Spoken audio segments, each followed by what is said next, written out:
Assalamu alaikum, this is SaqibSaab, and these are my Ramadan Chronicles for 2011, day 16. For day 16, we're going to be talking about invitations. Now, the reason why I'm going to bring this up today has to do with the fact that during Ramadan, there's so many invitations to accept and give out during the month. We always got iftar parties to go to. There's probably one hosted at your house or at your apartment, and it's a blessing that takes place during this month that there's so many parties and invitations. You get to meet Muslims, greet them, eat with them, pray in different masjid maybe, share your experience of Ramadan, and it's something that's very nice. As you connect closer to God this month, you also connect closer to your fellow Muslim. With that being said, though, I think there's also a lot of invitations in the sense that sometimes it gets a little overwhelming. That every other day, or well, some people every day during a week, you're basically invited somewhere to eat.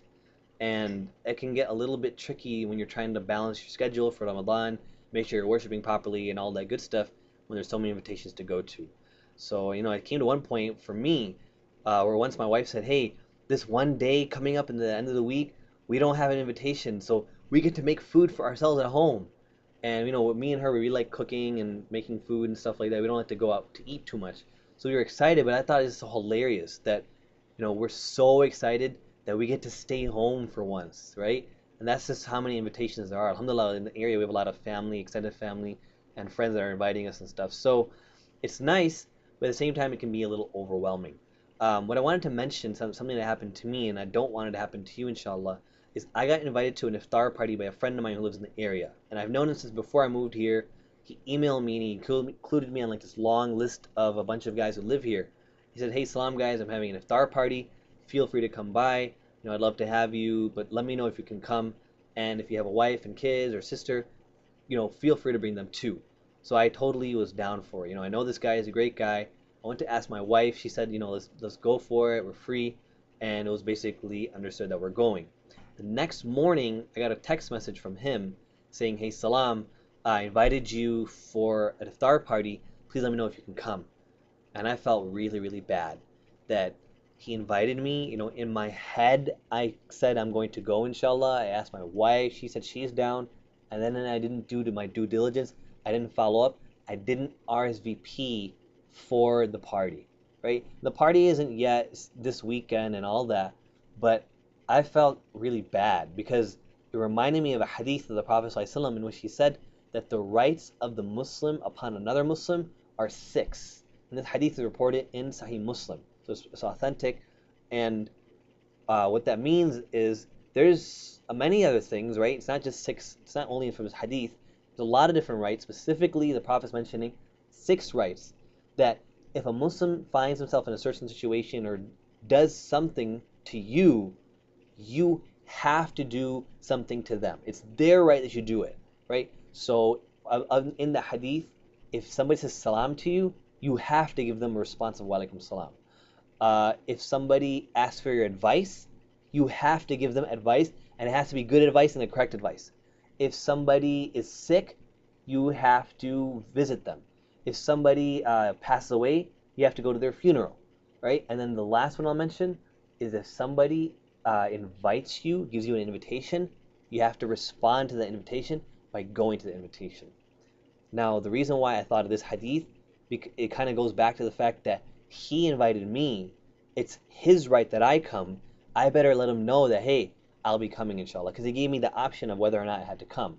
So instead, I played the normal game that most of us do, and I think I'm acting like it's me doing a favor to him by coming, and I'll let him know whenever I want in my free time, hey, I'm coming, or I'll just text him, right, the day of, or I'll just show up without even RSVPing.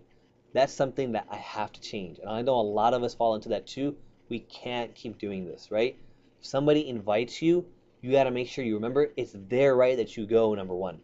Number two, to really perfect your behavior as a guest who's invited and you have the right of the host to go, you should be communicative. Tell the person, hey, I'll be coming, right? The second I found out from my wife, I should have immediately emailed him or called him or texted him. Instead, I let it sit, and then I ran into that issue. And going on time, right? Not just being late, and making sure that you do everything you need to do as a guest, that you honor the host who invited you. And that's where Islam places the right, because when somebody invites you and you show up, you make them feel really good. And if you don't show up properly and you come late and you're not communicative, you make them feel really bad. So this beautiful religion that we have, it honors the host in that way. Now, this reminds me of a story of a baby shower I heard about. These sisters planned, or this one sister was about to have a baby, or I think it was a bridal shower. I can't remember, but basically she invited a lot of girls, right? And most of them were Muslim. Some of them were non-Muslim. Some of the co-workers that she had where she worked. So she's inviting them. I think it's like a day party, like 12 to 3 or something. Her and her sisters, they decorate the house. They get it all themed out. They make all this food. And 12 to 12:30, the non-Muslim guests show up. The Muslim guests aren't really showing up. So it starts to go for like half hour, 1 hour, and people still aren't showing up. Some people didn't really RSVP, no idea where they are coming? But, time is passing up. They're like, we got to serve the food, man. We can't wait for these people. So the non-Muslim guests, they eat, right? And a few Muslim guests are there, they eat too. Some people start strolling in a little bit late. So they eat, lunch is over, and it's been like 2 or 3 hours. And then some of the guests say, hey, it's time for me to go. Thanks for inviting me. I've been here since literally 12 o'clock. It's like 2 o'clock now. I got to go. Best of luck, everything. And then they leave.